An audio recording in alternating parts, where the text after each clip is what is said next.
Ouais, c'est Clyde, je suis encore Shadowban. Voilà, Shadowban pour la 6e fois sur mon compte principal. Donc pour ceux qui ne savent pas ce que c'est le Shadowban, je vais vous expliquer. En gros, le Shadowban, c'est quand tu commets une infraction. Style, tu as les cheaters, tu as les personnes qui trichent, les personnes qui vont... donc les cheaters, je reviens là-dessus. Les personnes qui vont avoir du comportement haineux ou à caractère raciste dans le chat écrit, vocal. Donc, il peut y avoir des Shadowban, ça vous met donc dans des lobbies limités. C'est-à-dire que là, si je lance une partie, eh bien, ça me met dans des lobbies qui sont tout simplement à plus de 90 de ping. Je vais tomber soit sur des cheaters, soit des joueurs toxiques, mais beaucoup plus sur des cheaters. J'ai déjà fait des parties. Je vous ne la propose pas en vidéo parce que c'est horrible à regarder. C'est-à-dire que tu spawns, le mec fait des 360, tu prends des balles dans la tête.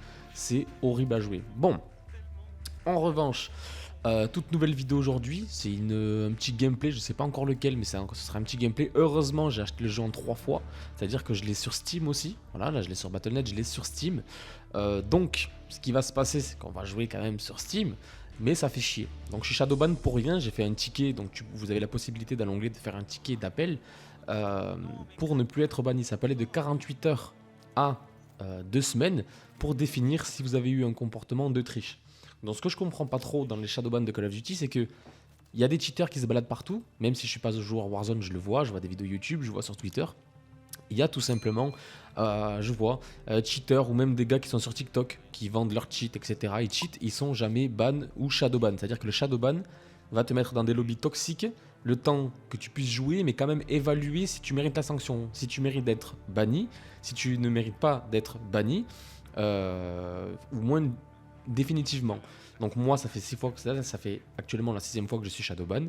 Et ce qui se passe, c'est que les 5 fois précédentes, au bout de 48 heures, une semaine, j'étais tout simplement end Shadowban, c'est-à-dire que bon, plus de bannissement, rien du tout, je pouvais rejouer normal. Je vous mettrai en description, toutes les personnes qui ont ce problème-là, le lien pour aller vérifier si vous êtes Shadowban ou pas. Tout simplement, si vous avez les encoches vertes sur tous les Call of Duty, ça veut dire que vous n'êtes pas Shadowban. Et si vous avez votre compte en cours de traitement avec aucune indication, c'est que vous êtes Shadowban. Et la seule chose à faire, c'est attendre malheureusement. Donc, le Shadowban, je trouve que c'est pas fait à juste valeur. C'est-à-dire qu'un cheater, par exemple, va se balader dans des lobbies, va pouvoir recréer un compte derrière sans aucun problème. Moi, ce qui se passe, c'est que des fois, je joue en groupe. On joue, il y a des fois 5, 6, même en 10v10. Donc, il y a des fois, tu roules sur les lobbies. Qu'est-ce qui se passe quand tu tombes sur des Gaëtans et que tu roules sur les lobbies ou que tu as fait des games de merde et qu'après, tu tombes sur des games qui sont beaucoup plus faciles?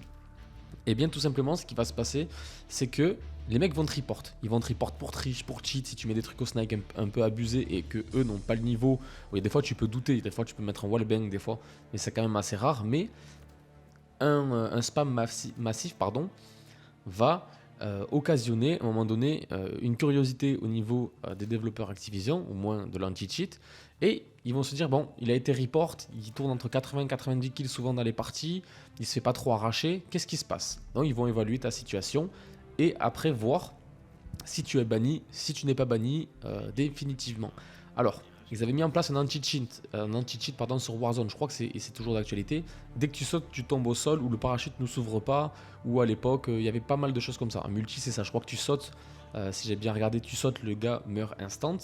Mais il y a tellement de cheats qui sont détectés tout le temps, que ce soit pour l'embot, le wallach, toutes sortes pardon, de choses là, que c'est dur pour eux de l'anti-cheat du moins, parce que je pense que c'est un bot, de voir ce qui est réellement du cheat ou pas. Donc moi, voilà, je fais ce compte-là. Je pense qu'à partir du moment où un compte est shadowban, il va être susceptible d'être re-shadowban d'autres fois, dès qu'il y a un petit écartade, dès qu'il y a un petit machin, dès qu'il y a trop de signalements, bam bam bam. Parce que moi dans les chats je n'insulte pas, j'ai pas de discussion à propos raciste, j'écris pas quoi que ce soit dans le chat qui va offenser ni une religion, ni une ethnie, ni quoi que ce soit.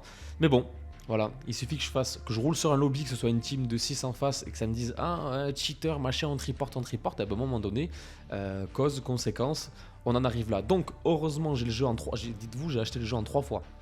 Une fois sur Battle.net, une fois sur Steam et une autre fois sur Steam, tout simplement. Donc je l'ai en 3 fois, j'ai 3 comptes de secours si jamais, enfin 2 comptes de secours si jamais, mais c'est une dinguerie. C'est une dinguerie. Dites-moi dans les commentaires si ça vous arrive aussi ou si ça vous est déjà arrivé de vous faire shadowban pour rien du tout. C'est-à-dire que c'est très mal foutu. Qui bannissent les cheaters, c'est ok. Qu'ils soient dans des parties toxiques et qu'au bout de 2-3 jours, ils soient ban définitivement. Ils devraient même pas ban que le compte, ils devraient ban l'IP, carrément. L'IP de l'ordinateur. C'est pour ça qu'ils demandent un numéro de téléphone sur Battle.net, etc. pour vérifier, pour les anti-cheats, mais ils arrivent toujours à contourner le système et pouvoir après te niquer.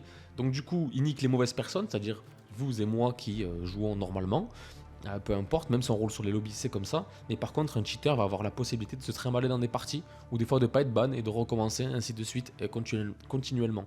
Donc un cheater, on le voit vite. Un cheater, il va pas tourner. Des fois, je me fais signaler sur des parties où je sors du 40-45 kills.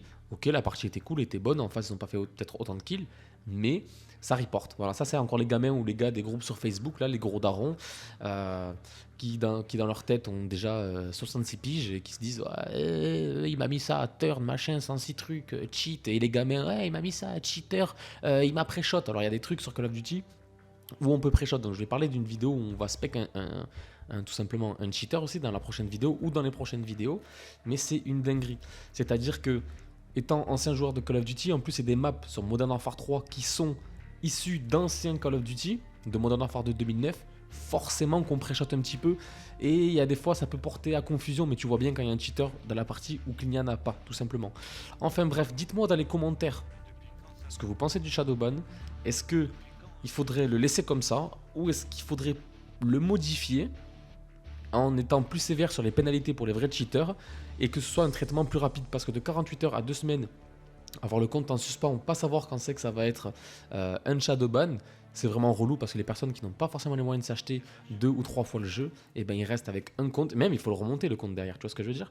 Donc voilà, dites-moi dans les commentaires.